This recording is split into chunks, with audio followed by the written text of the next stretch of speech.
12 വർഷം കൊണ്ട് വളരെ സിസ്റ്റമാറ്റിക് ആയിട്ട് നിക്ഷേപിച്ചുകൊണ്ട് ഫിനാൻഷ്യൽ ഫ്രീഡം നേടിയിട്ടുള്ള ഒരാളുടെ എക്സ്പീരിയൻസ് ആണ് ഈ വീഡിയോ ഷെയർ ചെയ്യുന്നത്. ഞാൻ സുബീഷാണ്. റുപ്പിമംഗ് എന്ന് പറഞ്ഞ യൂട്യൂബ് ചാനലിലൂടെയും റുപ്പിമംഗ് എന്ന് പറഞ്ഞ വാട്സ്ആപ്പ് സർവീസിലൂടെയും പേഴ്സണൽ ഫിനാൻസുമായി ബന്ധപ്പെട്ട കാര്യങ്ങൾ പറഞ്ഞു തരുന്നത് ഞാനാണ്.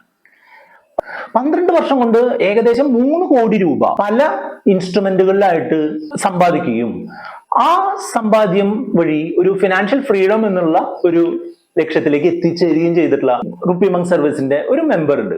അദ്ദേഹത്തിന്റെ ഒരു എക്സ്പീരിയൻസ് ആണ് നമ്മൾ ഈ വീഡിയോയിലൂടെ ഷെയർ ചെയ്യുന്നത്. അദ്ദേഹത്തിന്റെ സ്വദേശം കണ്ണൂരാണ്.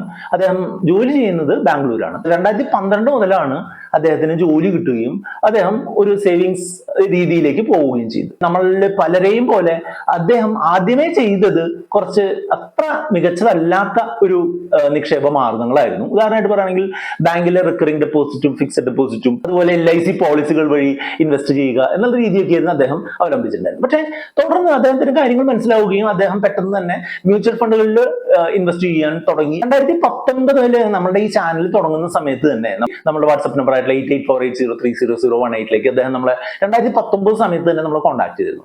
ആ ഒരു സമയത്ത് അദ്ദേഹത്തിന്റെ ഒരു അവസ്ഥ എന്ന് പറഞ്ഞിട്ടുണ്ടെങ്കിൽ ഏകദേശം 1 കോടി രൂപയോളം ഒക്കെ അദ്ദേഹത്തിന് ഉണ്ടാവുമായിരുന്നു. ആ സമയത്ത് അദ്ദേഹം ചെയ്യുന്നുണ്ടായിരുന്നത് വളരെ ഒരു ഇന്നോവേറ്റീവ് ആയിട്ടുള്ള രീതിയിലുള്ള കാര്യങ്ങളായിരുന്നു. അതായത് അദ്ദേഹം തുടങ്ങുന്ന സമയത്ത് RD കളിലും ഫിക്സഡ് ഡെപ്പോസിറ്റുകളിലും ഒക്കെ ആയിട്ട് അദ്ദേഹത്തിന് ഇമ്മീഡിയറ്റ് ആയിട്ട് ആവശ്യമുള്ള അല്ലെങ്കിൽ ഒരു മീഡിയം ടേമിലേക്കൊക്കെ ആവശ്യമുള്ള പണം അക്യുമുലേറ്റ് ചെയ്തിട്ടുണ്ടായിരുന്നു. അതോടൊപ്പം തന്നെ മ്യൂച്വൽ ഫണ്ടുകളിൽ അത്യാവശ്യം നല്ല തുകകൾ അക്യുമുലേറ്റ് ചെയ്ത് കൊണ്ടുവന്നിട്ടുണ്ടായിരുന്നു. അതിനുശേഷം നമ്മളുടെ ഒരു സജഷൻ പ്രകാരം പല LIC പോളിസികളും അദ്ദേഹം സറണ്ടർ ചെയ്യുകയും അഡീഷണൽ ആയിട്ട് SIP വഴി ഇൻവെസ്റ്റ് ചെയ്യുകയൊക്കെ ചെയ്യേണ്ടായി. അപ്പോൾ അദ്ദേഹത്തിന്റെ ഒരു ഫിനാൻഷ്യൽ അവസ്ഥയിൽ കുറെ ഒരു ബെറ്റർമെന്റ് ഉണ്ടാക്കുന്നതിനായിട്ട് നമ്മുടെ സർവീസ് അദ്ദേഹത്തിന് ഹെൽപ്പ് ചെയ്തു എന്ന് അദ്ദേഹം പറയുന്നുണ്ട്. 2019 നമ്മളെ കോൺടാക്ട് ചെയ്യുന്ന സമയത്ത് ഞാൻ മുൻപ് പറഞ്ഞ പോലെ ഏകദേശം 1 കോടിക്കടുത്ത് ഒരു അസറ്റ് ഉണ്ടായിരുന്ന ഒരാള് പിന്നെ 2020-22 ആയപ്പോൾ ആ അസറ്റ് എത്രയായിട്ട് മാറി എന്നറിയാമോ? 2 കോടി രൂപയോളമായിട്ട് മാറി. ഈ 2022 ശേഷം ഇപ്പോൾ അദ്ദേഹം ഈ 2024 ജൂലൈ മാസത്തിൽ ലാസ്റ്റ് നമ്മൾ കോൺടാക്ട് ചെയ്തപ്പോൾ അദ്ദേഹത്തിന് 3 കോടി രൂപയോളം ഉണ്ട് എന്നുള്ളതാണ് പറയുന്നത്. കാരണം എന്താണെന്ന് വെച്ചാൽ നമ്മൾ എപ്പോഴും പറയാറുള്ളത് പോലെ ആദ്യത്തെ 1 കോടി രൂപ അല്ലെങ്കിൽ അത്രയും ഒരു കോർപ്പസ് ഉണ്ടാക്കുന്നതിന് കുറെ അധികം സമയം എടുത്തു. ഇദ്ദേഹത്തിന് 2012 മുതൽ 2019 വരെയുള്ള ഒരു 7 വർഷക്കാലത്തോളം അദ്ദേഹത്തിന് എടുത്തു. അതിനുള്ള കാരണം എന്താണെന്ന് വെച്ചാൽ ആ സമയത്ത് നമ്മൾ ഇൻവെസ്റ്റ്മെന്റ് സ്റ്റാർട്ട് ചെയ്തിട്ടുള്ളൂ. നമ്മളുടെ ഇൻവെസ്റ്റ്മെന്റ് അളവ് കുറവാണ്. അതിൽ നിന്ന് കിട്ടുന്ന പ്രോഫിറ്റിന്റെ അളവ് കുറവാണ്. അങ്ങനെ വരുമ്പോൾ നമുക്ക് ഈ എമൗണ്ട് ഗ്രോ ചെയ്യുന്ന ഒരു തോത് കുറവാണ്.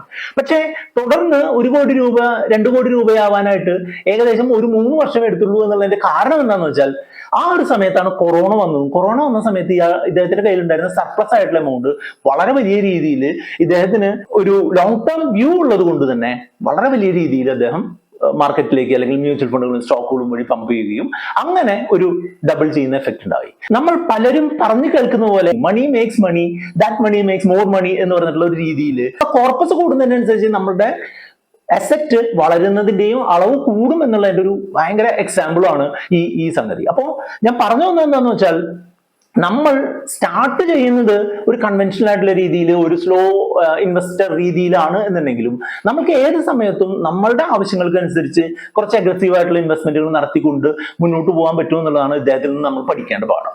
അദ്ദേഹം എനിക്ക് ഒരു 6 പോയിന്റുകൾ ഈ വീഡിയോയിലൂടെ ഷെയർ ചെയ്യാനും കൂടെ പറഞ്ഞു തന്നിട്ടുണ്ട്. അതെന്തൊക്കെയാണെന്നോ അദ്ദേഹത്തിന്റെ ഒരു വിജയ രഹസ്യമായിട്ട് ആദ്യമായിട്ട് പറയുന്ന കാര്യം എന്താണെന്ന് വെച്ചാൽ ഏറ്റവും മിനിമലിസ്റ്റിക് ആയിട്ടുള്ള ഒരു രീതിയിലുള്ള ജീവിതം അല്ലെങ്കിൽ സ്പെൻഡ് ലെസ് എന്നുള്ളതാണ് അദ്ദേഹം ഫോളോ ചെയ്യുന്ന ഏറ്റവും ഒരു വലിയൊരു കാര്യം എന്നാണ് പറയുന്നത്. അത്യാവശ്യം നല്ല ഒരു ഇൻകം ഉണ്ട് എന്നുണ്ടെങ്കിലും അതിന് അനുസരിച്ച് അല്ലെങ്കിൽ അതിനെ കാണിക്കുന്ന രീതിയിലുള്ള ഒരു പോസ്റ്റ് ലൈഫ് സ്റ്റൈൽ ഫോളോ ചെയ്ത് കഴിഞ്ഞാൽ നമ്മുടെ കയ്യിൽ സർപ്ലസ് അല്ലെങ്കിൽ നമുക്ക് സേവ് ചെയ്യാനോ ഇൻവെസ്റ്റ് ചെയ്യാനോ ഉള്ള പൈസയൊന്നും ഉണ്ടാവില്ല എന്നുള്ളത് അദ്ദേഹത്തിന് കൃത്യമായിട്ട് ബോധ്യമുണ്ട്. അപ്പോൾ ഒരു മിനിമലിസ്റ്റിക് രീതിയിലുള്ള എന്നാൽ കാര്യങ്ങളെല്ലാം നമ്മളുടെ ആവശ്യങ്ങളെല്ലാം നടക്കുക വേണം, നമ്മൾക്ക് ഇൻട്രസ്റ്റ് ഉള്ള കാര്യങ്ങളെല്ലാം മുന്നോട്ട് കൊണ്ടുപോകാൻ വേണം. പക്ഷെ ഒരു സ്പ്ലർജ് ചെയ്യുന്ന ഒരു മെന്റാലിറ്റി ഉള്ള ആൾക്ക് ഫിനാൻഷ്യലി വിജയിക്കാൻ പറ്റില്ല എന്നുള്ളതാണ് അദ്ദേഹം പറഞ്ഞു തരുന്ന ഒന്നാമത്തെ കാര്യം. രണ്ടാമത്തെ കാര്യം എന്താണെന്ന് വെച്ചാൽ ഈ 2012 അദ്ദേഹത്തിന് വെറും 50,000 രൂപയായിരുന്നു അദ്ദേഹത്തിന്റെ ശമ്പളം എന്നുണ്ടെങ്കിൽ ഇപ്പോൾ അദ്ദേഹത്തിന്റെ ശമ്പളം അതിന് 5 ഇരട്ടിയോ 6 ഇരട്ടിയോ ആയിട്ടുണ്ട് എന്നാണ് പറയുന്നത്. അപ്പോ അങ്ങനെ അത്രയും വലിയൊരു ശമ്പളത്തിലേക്ക് വളരാൻ അദ്ദേഹത്തിന് സാധിച്ചത് അദ്ദേഹത്തിന്റെ സ്കിൽസ് അദ്ദേഹം ഇംപ്രൂവ് ചെയ്തുകൊണ്ട് വരുന്നത് കൊണ്ടാണ്. അതായത് ഞാൻ പറഞ്ഞു വന്നത് എന്താണെന്ന് വെച്ചാൽ നമ്മളുടെ ഇൻകം വർദ്ധിപ്പിക്കാനുള്ള കാര്യങ്ങൾ നമ്മൾ തന്നെ ചെയ്യണം. കൂടുതൽ സ്കില്ലുകൾ, കൂടുതൽ അറിവുകൾ നേടുക എന്നത് വളരെ പ്രധാനമായിട്ടുള്ള ഒരു കാര്യമാണെന്നാണ് അദ്ദേഹം രണ്ടാമതായിട്ട് എന്നോട് പറഞ്ഞത്. അദ്ദേഹത്തിന്റെ മൂന്നാമത്തെ വിജയരഹസ്യമായിട്ട് അദ്ദേഹം പറയുന്നത് എന്താണെന്ന് വെച്ചാൽ ഒരു വൈസ് ആയിട്ടുള്ള ഇൻവെസ്റ്റ്മെന്റ് അല്ലെങ്കിൽ ഒരു ഡൈവേഴ്സിഫൈഡ് ആയിട്ടുള്ള ഒരു ഇൻവെസ്റ്റ്മെന്റ് എപ്പോഴും ഫോളോ ചെയ്യാൻ സാധിച്ചിരുന്നു എന്നുള്ളതാണ്. അതായത് എല്ലാം കൊണ്ട് ഒരു സ്ഥലത്ത് ഇടുകയല്ല, എല്ലാം കൊണ്ട് സ്വർണത്തിൽ നിക്ഷേപിക്കുക അല്ലെങ്കിൽ എല്ലാ പൈസയും കൊണ്ട് റിയൽ എസ്റ്റേറ്റിൽ ഇടുക, അങ്ങനത്തെ ഒരു രീതിയായിരുന്നില്ല. പല സ്ഥലങ്ങളിലായിട്ട് കൃത്യമായിട്ട് ഇൻവെസ്റ്റ് ചെയ്യുക എന്നുള്ളത് അദ്ദേഹത്തിന്റെ ഒരു വിജയമായിട്ട് അദ്ദേഹം പറയുന്നുണ്ട്. അപ്പോൾ നമ്മുടെ കയ്യിൽ എല്ലാ തരത്തിലുള്ള അസറ്റുകളും ഉണ്ടാവുന്നതുകൊണ്ട് തെറ്റൊന്നുമില്ല, പക്ഷെ ഒന്നും ഓവർ ആവരുത് എന്നുള്ളതാണ്. ഇപ്പോ ഒരു സ്റ്റോക്കുകളോ മ്യൂച്വൽ ഫണ്ടുകളോ മാത്രമായിട്ടുള്ള ഒരു പോർട്ട്ഫോളിയോ ഉണ്ട് എന്നുണ്ടെങ്കിൽ സ്റ്റോക്ക് മാർക്കറ്റിന് ഒരു മോശം സമയം വരുന്ന സമയത്ത് നമ്മൾക്ക് വളരെ വലിയ പ്രശ്നങ്ങൾ ഉണ്ടായേക്കാം. അപ്പോൾ അത് ഒഴിവാക്കുന്നതിനായിട്ട് നമ്മളുടെ ഇടക്കാല ആവശ്യങ്ങളൊക്കെ പൂർത്തീകരിക്കുന്നതിനായിട്ട് ഫിക്സഡ് ഡെപ്പോസിറ്റുകളും റിക്കറിംഗ് ഡെപ്പോസിറ്റുകളും ഒക്കെ ഉണ്ടാവുന്നത് നന്നായിരിക്കും. അങ്ങനെ ഒരു മിക്സ് ഉണ്ടാക്കുന്നതിനെയാണ് നമ്മൾ എന്ത് പറയാ, ഒരു അസറ്റ് അലോക്കേഷൻ ബേസ് ചെയ്തിട്ടുള്ള ഒരു ഇൻവെസ്റ്റ്മെന്റ് സ്ട്രാറ്റജി ഫോളോ ചെയ്യുക എന്ന് പറയാം. അതാണ് അദ്ദേഹം പറഞ്ഞിട്ടുള്ള മറ്റൊരു കാര്യം. നാലാമത്തെ ഒരു കാര്യമായിട്ട് അദ്ദേഹം പറഞ്ഞത് എന്താണെന്ന് വെച്ചാൽ കൃത്യമായിട്ട് അദ്ദേഹം എല്ലാ കാര്യങ്ങളും റിവ്യൂ ചെയ്യുമായിരുന്നു എന്നുള്ളതാണ്. വർഷത്തിൽ 2 തവണയെങ്കിലും അദ്ദേഹത്തിന്റെ പോർട്ട്ഫോളിയോകൾ റിവ്യൂ ചെയ്യണം. നമ്മളുടെ ആസ്ക് റുപ്പിമംഗ് സർവീസിന്റെ ഭാഗമായിട്ട് 6 മാസം കൂടുമ്പോൾ നമ്മളെ കൊണ്ട് റിവ്യൂ ചെയ്യിക്കാറുണ്ട്. അപ്പോൾ അത് അദ്ദേഹത്തിന് എപ്പോഴും ഹെൽപ്ഫുൾ ആയിട്ടുണ്ട് എന്നാണ് പറയുന്നത്. അതായത് നമ്മൾ ഒരു ഇൻവെസ്റ്റ്മെന്റ് നടത്തുന്നത് എപ്പോഴും നമ്മൾ ചെയ്തിട്ടുള്ള കാര്യങ്ങൾ എല്ലായ്പ്പോഴും ശരിയായിക്കൊള്ളുന്നില്ല. അത് കൃത്യമായിട്ട് മോണിറ്റർ ചെയ്ത് കഴിഞ്ഞിട്ടുണ്ടെന്നുണ്ടെങ്കിൽ നമുക്ക് അതിൽ എന്തെങ്കിലും തെറ്റുകുറ്റങ്ങൾ ഉണ്ടെന്നുണ്ടെങ്കിൽ അത് കറക്റ്റ് ചെയ്യാനും അത് കറക്റ്റ് ചെയ്തുകൊണ്ട് കൃത്യമായിട്ടുള്ള രീതിയിൽ മുന്നോട്ട് പോകാനും സാധിക്കും. അപ്പം അങ്ങനെ മോണിറ്റർ ചെയ്യുകയും അത് എഫിഷ്യന്റ് ആയിട്ട് മാനേജ് ചെയ്യുകയും ചെയ്യുക എന്നുള്ളത് നമ്മളുടെ ഇപ്പോൾ ടാക്സ് സംബന്ധമായിട്ടുള്ള കാര്യങ്ങളിലായാലും നമ്മളുടെ ഇൻവെസ്റ്റ്മെന്റുകളുടെ പെർഫോമൻസ് സംബന്ധമായിട്ടുള്ള കാര്യങ്ങളിലായാലും നമ്മളെ ഹെൽപ്പ് ചെയ്യാനുള്ള സാധ്യതയുണ്ട്. മറ്റൊരു കാര്യം പലപ്പോഴും പലർക്കും താല്പര്യപ്പെടില്ല എങ്കിലും അദ്ദേഹം പറഞ്ഞത് എന്താണെന്ന് വെച്ചാൽ കടമില്ലാതിരിക്കുക അല്ലെങ്കിൽ കടം ഏറ്റവും കുറവാക്കുക എന്നുള്ളതാണ്. ലോൺ എടുക്കാതിരിക്കുക എന്നുള്ളതാണ് അദ്ദേഹത്തിന്റെ സ്ട്രാറ്റജി.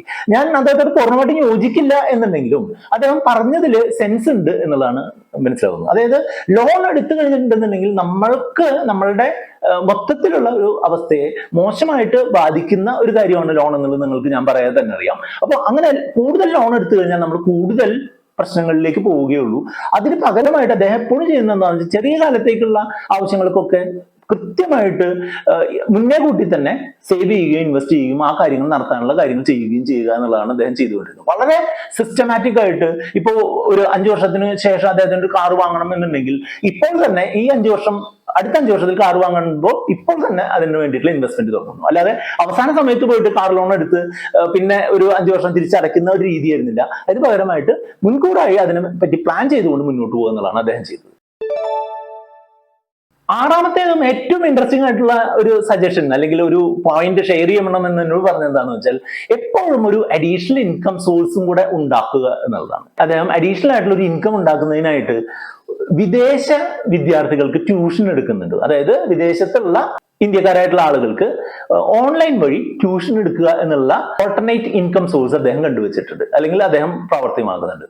അതായത് ദിവസം ഒരു 1-2 മണിക്കൂർ ചെലവഴിച്ചു കഴിഞ്ഞാൽ അദ്ദേഹത്തിന്റെ മാസ വരുമാനത്തിന്റെ ഏകദേശം പകുതിയോളം രൂപ അങ്ങനെ 1-2 മണിക്കൂർ ചെലവാക്കുന്നതോടുകൂടി അദ്ദേഹത്തിന് കിട്ടുന്നുണ്ട് എന്നാണ് പറയാം. അപ്പൊ നിങ്ങൾക്കും ഇങ്ങനെ ഒരു അഡീഷണൽ ഇൻകം ഓപ്പർച്യൂണിറ്റി ഉണ്ടോ എന്നുള്ളത് നിങ്ങൾക്കും പരിശോധിക്കാൻ പറ്റുന്ന ഒരു ഓപ്പർച്യൂണിറ്റി ഉണ്ട്. അപ്പൊ നിങ്ങൾക്ക് പറ്റുന്ന എല്ലാവർക്കും ഇപ്പോൾ വിദേശ കുട്ടികളെ ട്യൂഷൻ എടുക്കാൻ പറ്റുമോ അല്ലെങ്കിൽ എല്ലാവർക്കും യൂട്യൂബ് ചാനൽ തുടങ്ങി മോണിറ്റൈസ് ചെയ്യാൻ പറ്റുമോ ഒന്നും സാധിക്കുന്നില്ല. പക്ഷെ നമ്മൾക്ക് യോജിക്കുന്നത് എന്തോ ഒരു ഓപ്പർച്യൂണിറ്റി ഉണ്ട് എന്നുള്ളത് മനസ്സിലാക്കിക്കൊണ്ട് തന്നെ അതിനുവേണ്ടി പരിശ്രമിച്ചു കഴിഞ്ഞിട്ടുണ്ടെങ്കിൽ ഒരു സെക്കൻഡ് ഇൻകം കൂടെ ഉണ്ടാവുകയും അത് നമ്മളുടെ ഓവറോൾ ഒരു ഫിനാൻഷ്യൽ അവസ്ഥയെ വളരെ നന്നായിട്ട് ഹെൽപ്പ് ചെയ്യുകയും ചെയ്യും എന്നുള്ളതാണ് അദ്ദേഹം പറഞ്ഞത്. നിങ്ങൾ എപ്പോഴും ശ്രദ്ധിക്കേണ്ടത് എന്താണെന്ന് വെച്ചാൽ ആദ്യത്തെ ഒരു കോടി രൂപ ഉണ്ടാക്കുന്നത് വളരെ ടഫായിട്ടുള്ള ഒരു കാര്യമാണ് എന്നുണ്ടെങ്കിലും അത് കൃത്യമായിട്ട് ചെയ്ത് എത്തിയിട്ടുള്ള ഒരാള് എപ്പോഴും ഫിനാൻഷ്യലി ഡിസിപ്ലിൻ ഉള്ള ഒരാളായിരിക്കാനുള്ള സാധ്യതയുണ്ട്. ആ ആൾക്ക് 2 കോടിയോ 3 കോടിയോ 5 കോടിയോ ഒക്കെ ഉണ്ടാക്കുന്നത് ഒട്ടും ബുദ്ധിമുട്ടില്ലാത്ത കാര്യമാണ്. ഞാൻ മുൻപ് വായിച്ചിട്ടുള്ള ഒരു ബ്ലോഗിൽ നിന്ന് മനസ്സിലാക്കുകയാണെന്നുണ്ടെങ്കിൽ ആദ്യത്തെ 1 കോടി രൂപ ഒരു 7 വർഷം കൊണ്ട് ഉണ്ടാക്കുന്ന ഒരാള് രണ്ടാമത്തെ കോടി രൂപ 3 വർഷം കൊണ്ടും മൂന്നാമത്തെ കോടി രൂപ 2 വർഷം കൊണ്ടും പിന്നെ ഓരോ വർഷം കഴിയുന്തോറും അഡീഷണൽ ആയിട്ട് ഓരോ കോടി രൂപയും കൂടെ അദ്ദേഹത്തിന് ഓരോരുത്തർക്കും ജനറേറ്റ് ചെയ്യാൻ സാധിക്കുമെന്നുള്ളതാണ് ഞാൻ ഒരു ബ്ലോഗിൽ വായിച്ചത്. അതിന്റെ കൃത്യമായിട്ടുള്ള കാൽക്കുലേഷനുകൾ അറിയണമെന്നുണ്ടെങ്കിൽ നമ്മളൊന്ന് വാട്സപ്പിൽ കോൺടാക്ട് ചെയ്താൽ മതി. അപ്പം ഞാൻ പറഞ്ഞു വന്നത് എന്താണെന്ന് വെച്ചാൽ, നമ്മൾ തുടങ്ങുക എന്നുള്ളതാണ് ഏറ്റവും പ്രധാനം. നമ്മൾ സേവ് ചെയ്യാനും ഇൻവെസ്റ്റ് ചെയ്യാനും തുടങ്ങുക, അത് കൃത്യമായിട്ട് മോണിറ്റർ ചെയ്ത് മുന്നോട്ട് കൊണ്ടുപോവുക. അത് അങ്ങനെ ഒരു ചെയ്തു കഴിഞ്ഞാൽ ഇദ്ദേഹത്തെ, ഈ കണ്ണൂരുള്ള നമ്മളുടെ ആസ്ക് റുപ്പി മങ്ക് സർവീസിന്റെ മെമ്പറുടെ പോലെ ഒരു ഫിനാൻഷ്യൽ ഫ്രീഡം എന്ന് പറഞ്ഞ സ്റ്റേറ്റിലേക്ക് നിങ്ങൾക്ക് എത്താനായിട്ട് സാധിക്കും. അത് എത്താനായിട്ട് നിങ്ങൾക്ക് എന്തെങ്കിലും സപ്പോർട്ട് വേണമെന്നുണ്ടെങ്കിൽ നമ്മുടെ വാട്സ്ആപ്പ് നമ്പർ ആയിട്ടുള്ള 8848030018 നിങ്ങൾക്ക് കോൺടാക്ട് ചെയ്യാം. ഇതുമായി ബന്ധപ്പെട്ട 2 വീഡിയോകളാണ് ഇവിടെ കാണുന്നത്. അത് കണ്ടുകൊണ്ട് നിങ്ങൾക്ക് മുന്നോട്ട്